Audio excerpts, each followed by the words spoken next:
Just miss కొంచెం ఉంటే 2000 రూపాయలు ఒక్కబడిపోయి ఉంటుంది. హై ఫ్రెండ్స్, అందరికి వీడియో అయితే లాస్ట్ వరకు చూసేయండి. మ్యాటర్ ఏంటంటే మనం రీసెంట్ గా మైక్ అయితే ఆర్డర్ చేసాము. సో ఆర్డర్ అయితే ఈ రోజు అయితే వస్తుందని చెప్పేసి మెసేజ్ అయితే వచ్చింది. మనకి చాలా షుగర్ కాబట్టి డెలివరీ బాయ్ మన దగ్గర రావాల్సింది పోయేసి నేను డెలివరీ బాయ్ లొకేషన్ కి అయితే వెళ్ళిపోయాను. ఇంకా వస్తా ఉంటే ఇంత పెద్ద లారీ అయితే ఫర్ ద ఫస్ట్ టైం చూసాను. మనం ఎక్కడికి వెళ్ళినా గ్యాంగ్ అనేది పక్కా కాబట్టి డైరెక్ట్ గా గని వాళ్ళ ఇంటికి అయితే వచ్చేసాను. గనిగాన్ అయితే పిక్ చేసుకుని నేరుగా వేర్ హౌస్ కి అయితే వచ్చేసాము. సో ఇంకా మనం వచ్చిన వెంటనే డెలివరీ బాయ్ అయితే డీటెయిల్స్ కనుక్కొని ప్రాసెస్ స్టార్ట్ చేశారు. ఫైనల్లీ మన కొత్త మెంబర్ అయితే మన చేతికి వచ్చేసాడు.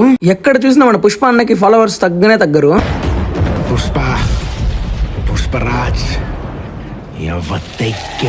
సో ఇంకా మనోడు వచ్చిన విషయము గణేకి తప్పించి నారాయణకి అయితే తెలియదు. అందుకనే అన్బాక్సింగ్ ప్రాసెస్ అయితే వీళ్ళిద్దరికే ఇచ్చేసాను. ఇంకా మైక్ వచ్చిన వెంటనే గనిగన్ అయితే ఒకసారి టెస్ట్ చేయమన్నాను. గనిగడు ఏ విధంగా టెస్ట్ చేస్తాడో చూడండి. హలో వస్తాందరా?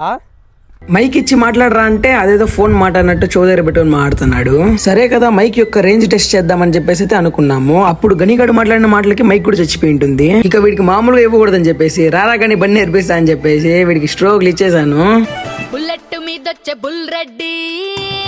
సో ఇంకా గనిగాని వాళ్ళ ఇంటికడైతే వదిలేశాను. వదిలిన వెంటనే నారాయణ గడు మళ్ళీ ఫోన్ చేసి రారమ్మ ఊరికి వెళ్దామని చెప్పాడు. ఇక అక్కడికి వెళ్ళి చూస్తే వాళ్ళ ఊర్లో అయితే ఒక జాతర జరగబోతుంది. నేనైతే ఫర్ ద ఫస్ట్ టైం ఇంత పెద్ద రథం అయితే చూసాను. మా ఊర్లో అయితే ఈ రథం లాగడాన్ని తేరని లాగడం అని చెప్తారు. మీ ఊర్లో ఏం చెప్తారో మర్చిపోకుండా కామెంట్ చేసి వెళ్ళండి. నారాయణ వాళ్ళ ఊర్లో అయితే ఈ పండుగని చాలా ఘనంగా జరుపుతా అని చెప్పాడు. ఈ రథాన్ని లాగే వీడియో కావాలనుకుంటే మర్చిపోకుండా కామెంట్ చేసి వెళ్ళండి. అంతా అయిపోయిన తర్వాత నేను నారాయణ ఇంటికి వస్తుంటే జస్ట్ మిస్ మన మైక్ వచ్చేసి టైర్ కింద పడి పీస్ పీస్ అయిపోయి ఉంటుంది. ఒకవేళ మైక్ కింద పడిపోయి ఉంటే